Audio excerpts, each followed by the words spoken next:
Here is some content. So please feel free to, stuff popping up in the chat does not distract me. I'm very good at just plowing through and saying my piece. So please feel free to chime in with thoughts, resources, anything along the way. I'm going to give us a quick, well, actually we have going to have folks do, we'll do some introductions. We will do an overview of different types of grading approaches, why you might want to try one over the other. We'll cover pros and cons of different models, have a little bit of discussion, and then at 1 hour, we'll have our break, and then we'll do some more discussion and workshopping. So this is what you have to look forward to. Because of our numbers, we don't really have a size that we could just kind of go around and do. That would take our whole hour to have. So I think what we're going to do is briefly go into breakout rooms. If you can introduce, we're going to try and keep you with the same breakout rooms throughout. So it'll be, you'll get to know people that you're going to talk about things a little bit more with later. So for introductions, who you are, where you are, the usual. But then where you're at with grading approaches. Are you trying some things and you want some new ideas? Are you here to share your wisdom about things that have worked really well for you? Have you never tried anything out of the ordinary, but you want to explore some opportunities? So we'll just do about 5 minutes in breakout rooms, get to know each other a little bit. And then when we come back for a little bit more discussion later, you'll have already built a little bit of a relationship there. Great. And for folks who aren't able to join a breakout room and actually talk right now, a few people have messaged me in the chat. Just don't click on join, I think.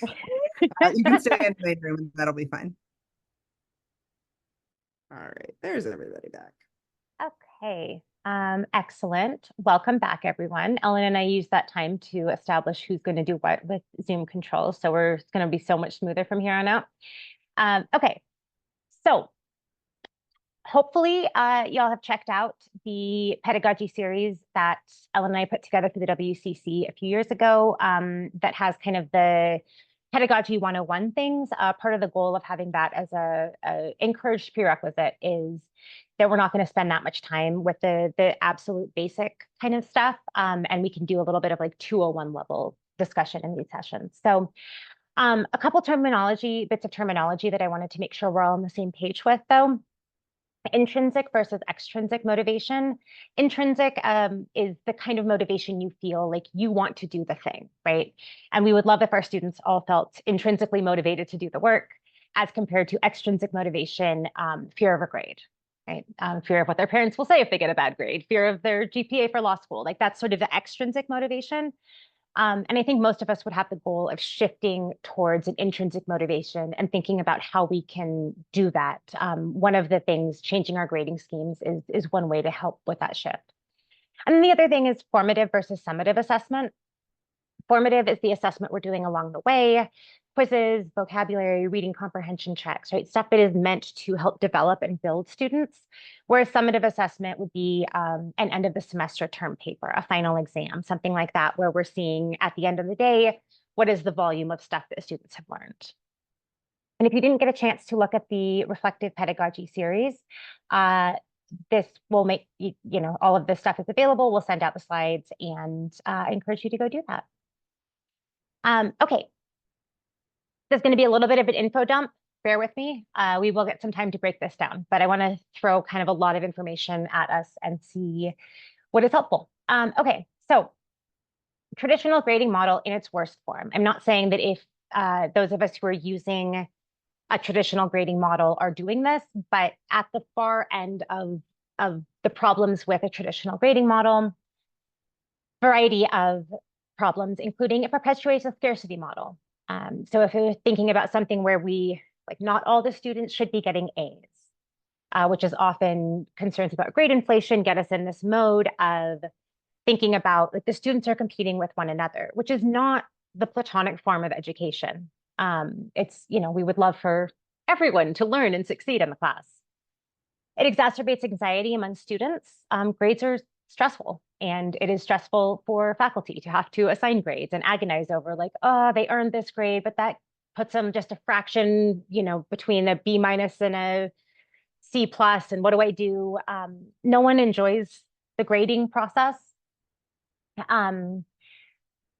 we got some additional resources that you can take a look at. But for probably the book you have almost seen when you think about ungrading, it's called Ungrading, and is probably the most popular iteration of some of these ideas.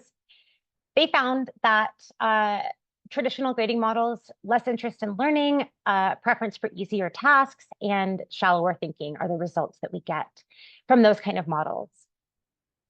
Geared towards quantitative versus qualitative feedback. We're putting numbers on things as opposed to the more qualitative feedback. And most of us, I imagine, are doing bits of both, but it puts some emphasis on that quantitative process of assigning numbers as compared to the qualitative process.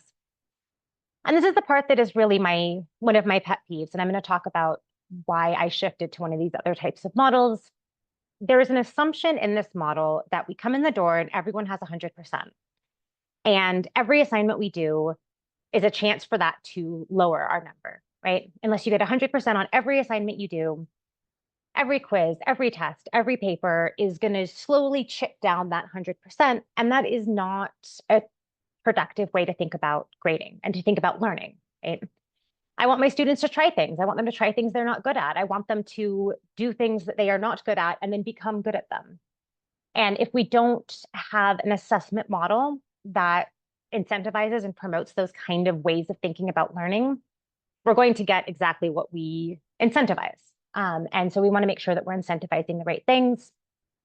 It is a little different than what Freire calls the banking model of education, but there's a lot of overlap here. The banking model that he suggests is this kind of I deposit knowledge in my students, and then the test comes around and I extract that, right? I make a withdrawal and they show me what they've learned. And it's this very transactional way of thinking about learning. Hopefully, thinking about some of these alternative approaches will give us some different ways to reorient the kind of assumptions of what a classroom is, this kind of antagonistic relationship as compared to one where we're all working to grow and develop together. This is a little bit, I told Ellen I'm going to make a slide where I just get up on my soapbox for a second. I want to acknowledge we work within the institutional requirements and constraints we find ourselves. Some of y'all are graduate students. You have much less leeway than, depending on the type of institution you're at, depending on if you have a dean who is really concerned about grade inflation, any number of things. Like we work within the systems that we find ourselves. However, I want us to think about, can we imagine a classroom without grades? That would be the extreme of completely ungrading. There's all kinds of logistical problems with that, but I just want to put that on the table for all of us, put that in our thoughts. Can we imagine that? And is that something that we think is good and worth striving towards? Maybe, maybe not. As we have this quote here, and you can check out the full article by Sean Michael Morris, but he notes deciding to ungrade has to come from somewhere, has to do more than ring a bell. It has to have pedagogical purpose and to be part of a larger picture of how and why we teach. Ungrading for the sake of ungrading or changing up your grading scheme just for the sake of doing it because it is fun and different is not a great motivator. I would say thinking about the actual underlying reasons and what you want to get out of your class and what you want to get out of your students are reasons to head in this direction. This is the part where I'm really up on my soapbox. I think our modern traditional system of grades is replicating all the harms of late stage capitalism in my classroom, and I don't like it. I just on a deep level, I don't like the way that grades make students think about learning, and I think it comes all of this kind of scarcity and things. I would liken to a system, a sort of flawed system that is not working for folks and on broader stage. And I don't want that to be in my classroom. This is the one sphere of influence that I can really control. And I want it to be a place where students can imagine a different way of moving throughout the world and a different way of interacting with each other. Okay.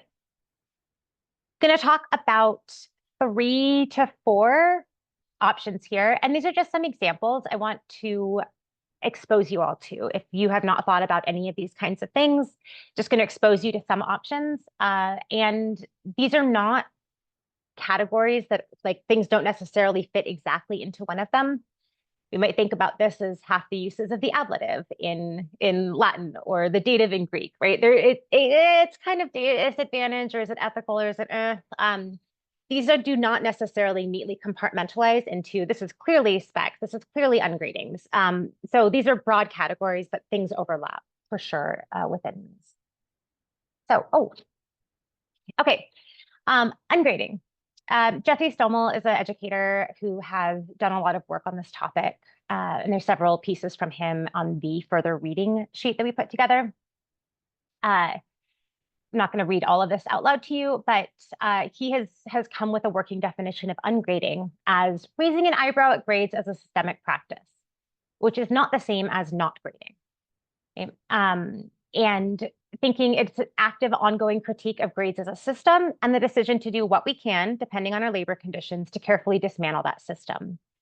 And so I think that's a good orientation as we go into more discussions, thinking about what can we do? What do we want to do? What is, how much work can we reasonably put into fundamentally changing the way that we're teaching classes? This is the book I was mentioning earlier. This was probably the most popular book that's come out recently on this topic. And these are just some reasons in the introduction. They talk about why ungrading. And there are a whole bunch of reasons here. Concerned about fixation on grades, which leads to cheating, corner cutting, gaming the system, focus on accumulating points rather than learning. A variety of different reasons that brought all of the different contributors to this volume together to think about what can we do differently. So ungrading in its purest form, what many of these folks in this volume are talking about is getting fully away or striving to get fully away from grades.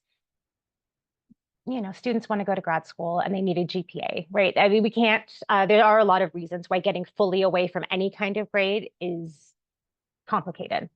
But many of them are talking about that as an end to strive towards. Specs, contract, labor grading, these are all variations on the same basic idea. And I'll give you some examples on the next slide, but prioritizes the process over the product, takes the focus off the grade and places it hopefully onto the learning, and it incentivizes effort and growth. And these are things that apply to most of the different models we're going to be talking about today. Some notes. And these apply as well to the future slides that we're going to see. It can take some adjustment and fine tuning for the instructor. It's a different way of teaching, and it can be really a lot of work to get the students to adjust to something new. Every time I have an unusually, untraditionally graded course, I spend so much time reassuring students that this is fine. I know it's not what you're used to. I know you've had 13, 14 years of learning how to student really well in one system. This is something different, and trust me, I am going to communicate, I'm going to do my best, and I'm not going to screw you over if something goes wrong, right? If my system, I drop the ball, the numbers aren't great, whatever it is, whatever I've set up doesn't work, I really tell my students up front, I'm not going to penalize you. Right? Trust me, trust that I'm looking out for you all. I'm in it for you and your growth. This is one that just it's hard for me personally. You generally don't have midterm grades. And we are required to submit, especially for our athletes, midterm grades. And that logistically, I just have to guess. I'm like, I don't know, they're kind of on track for about this grade. So for a lot of these, you don't necessarily have a current grade in the class. This is courtesy of Ellen Cole-Lee. And this is for one of her Latin classes. And No, if you can wait, see, this is this is a literature class. this is a literature class. Yeah. The other one is for my Latin class. This is the problem with me sharing too many things with you. Do you want to talk briefly about how, and you can see the contractness of contract grading here, right? We're seeing the terms of a contract kind of laid out. Ellen, do you want to talk for a second about that? Yeah, sure. So yeah, basically the way I've kind of laid this out is that each assignment kind of has its own description. Students need to figure out how to fit what they've done within kind of these big range categories.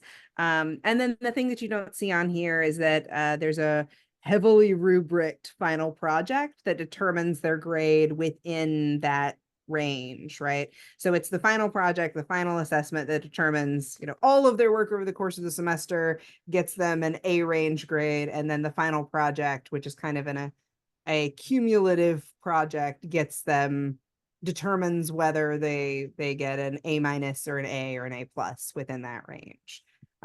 It's been working pretty well, I think. Students seem to get it, which was my big concern, is that they would be not understand and then be very panicked about it. But it seemed to have taken a lot of pressure off, in a lot of ways, which I like. So still workshopping it. I've only done it for a few classes so far. But I like it. It seems to be working. Okay. Was that all you wanted me to say? Yeah, no, that's perfect. Okay. This is from Rebecca Fudo Kennedy, a similar type system here. And there's a bunch of syllabi in a folder we put together. So if you think you want to develop something like this, there's a ton of examples. Ellen and I would invite all of you to share, if you send them, if you have a syllabus that's something in this ballpark that you want to put in there as an example for other folks to use. Please do. We get better when we share and steal from one another. So this is a very similar system, right? You and a little thing, you can go through and check different things, see where you're at, and that will give you an idea of where your grade is going to be coming out. This is just a little bit more talking about what some of those elements are going to look like in her classes. So here's what an A on this thing constitutes. So giving some specifics underneath having an excellent level here, right? So just giving a little bit more specifics. And Ellen's syllabus does the same thing, which is beautiful, of making it clear what the expectations are to get certain levels of things. So really making that process transparent. I put this, so the next slide after this is gameful. And I would, often these are put together, but I kind of made up a term. You won't really find this places, but like starting from zero. I do this with most of my classes now, and I love it. So rather than this kind of starting from 100% and everything is hurting you, you start with zero and everything is earning you points. And again, it can be a little stressful for students because they all have a zero when the semester starts and they don't like seeing that number. But if every assignment earns you points, instead of saying like, man, I really don't think I understand what was going on in this text. I don't want to write an essay on it. It's going to be bad. Or, man, I don't think I understand this text and I am tempted to ask ChatGPT for help. Anything you do is going to improve your grade, right? Maybe you get a C on the essay. Okay, that's, 60% of how many ever points it was worth. That's still working your way up. And I think it makes more tangible and visible the process of everything you're doing is going to make you better. I am very into sports, so I often talk about this in terms of sports metaphors. Every time you do a drill, every practice free throw you shoot, every time you practice running or throwing or lifting weights or whatever, that is making you better. And even if you aren't that good yet, every time is going to make you better. And if you trust the process and keep doing it, you will get better, which is showing that learning happens through iterative work, efforts, persistence. It's not about being great right out the gate. It's about that kind of process of developing. For this, so basically you start at zero. I think I have an example on the next slide, and you can points earned for each letter grade. So you get up to 3,000 points, that's a C. 4,000 points is a B, something like that. And this is Ellen's Latin course. It has a sort of similar process with how grades are done for her commentary journal reflections, and shoot for about 7 points a week. So giving people an idea of this is about where you should be. You can use this as a benchmark, and week after week, you are accumulating points to get your engagement points. A side benefit of these kinds of things and just the general process of having students assess their own engagement is that it makes my life so much easier to not have to come up with a number that I want to assign for engagement. I ask students to assess via journal entries their own engagement and their participation, and it is just the best. I would so recommend that because getting to the end of a semester, the end of a week, and coming up with a number that I think represents what the students did is, I hate it. So this is one example of how to implement sort of a starting from zero. This is my baby. This is my very favorite thing in this ballpark, gameful learning. And I use a system that the University of Michigan set up. They have a platform for it called Gradecraft, and I love it. So they put together sort of their principles of gameful pedagogy. Leveling up, that's our starting from zero element. Safe failures, every assignment earns you something, right? If you totally bomb, great, try it again. And then the other element that they incorporate with this, and having a platform that does this for you, is really great. Multiple paths and optionality. So they're thinking about using sort of video games as a model, and there's a lot of ways to get to an end goal. And so this idea that picking how you want to get where you're going is going to increase that intrinsic motivation because you are doing the things that speak to you. You're doing the things that you like to do. You're doing the things that you feel like you're good at. You're doing the things that you feel are meaningful. And so this is how I structure it for my students. Their attendance is 5 points per class. There's 40 days in the semester, so you could get 200. It's capped at 175. And so that's the most you can get in this category. Participation, this is the most you can get. And then they are required to do one assignment. So that is a non-negotiable. Everyone has to do that. I structure this literature course. It's a lit survey course. I structure it around genres. And so they have to do their genre project. But everything else, they can figure out what grade do they want? How do they want to get there? Do they like writing essays? Do they want to do short reading responses? Do they want to take quizzes? No one ever takes me up on this, but they can do a topic presentation or a lead class discussion. And this gives them a lot of paths to pick what they most want to do to demonstrate to me their engagement and mastery of the content. It looks sort of like this. I gave them cute little names drawn from things that we were reading. And so you'll notice this was the end of the last time I taught this course. Students, it looks about like this when they're going in, and all the assignments, they can open this up and you can see underneath. 20 out of 27 or something, students got an A. I'm at a place where they don't care about that. So I can say, like, if you earn an A, you earn an A. The fact that almost all the students earned an A, great. Every student knows exactly what their grade is because they're working up. You don't have to worry about your final project not being as good as you hoped it would be, and then your grade is gonna tank at the end of the semester. You're working up. You can't lose points. And so it really reduces end of semester stress. And the students really get to pick all kinds of different ways to engage with things the way that they want to.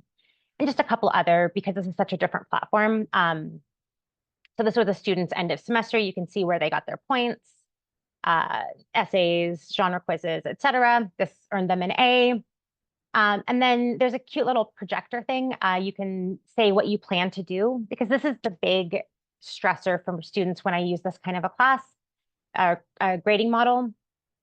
You don't necessarily know if you're on track for the grade you want. So I require them halfway through the semester to tell me how they plan to get the grade they want, so they don't scramble and panic at the end. And there's a thing where you can like tick all of the assignments that you intend to do, and you can be like, let's assume I get 100 out of 120 on this one. And it will show you like, okay, well, that gets you to this number. Is that the number you want, or are you going to need some more things? And you can name all this stuff. So I called it the Sibylline Oracle for this class. And then as a last note, and I mentioned this before, student self-assessment. This is still can work in a traditional grading model, but having the students collaborate in the process of grading. So you saw Ellen's commentary E for her Latin class, reflective pedagogy. There's a little link to our, but having students reflect on their learning and on their process is really, that metacognitive step is really beneficial for students. So I usually have them do journals. This is how I frame it. And I tell them you can grade on a curve. Like for me, talking in class is not a big deal. I like the sound of my own voice, as you probably all noticed. But for a student who like speaking up is a big deal, that that should count more to my mind. And so they write and they justify their scores to me. And then a few last thoughts, and then we will have a little bit of time to discuss things, have folks share stuff. I can see what's going on in the chat, but um, fundamentally changing your grading scheme is a learning process, and you are going to make mistakes. The numbers, like I have fine-tuned this over several semesters, but where my cutoffs are, sometimes it was way too easy to get an A. Like students didn't have to engage with as much of the content as I wanted. They didn't have to do as much reflection and writing and whatever. And so I have fine-tuned how many points are going to be available and how many assignments I require. So that is a learning process. And I would say getting the students to trust that you're not trying to screw them over, like that you're not trying to get them on like a aha gotcha, is really goes a long way with this. Transparency. Explain what you're doing and why you're doing it. I tell them on the first day of class, this is a weird system. I get it. You're going to hate it for a minute, but here's why I'm doing it, because I don't like X, Y, and Z about the way we traditionally grade. And at that point, students are generally like, yeah, I also hate that about grades.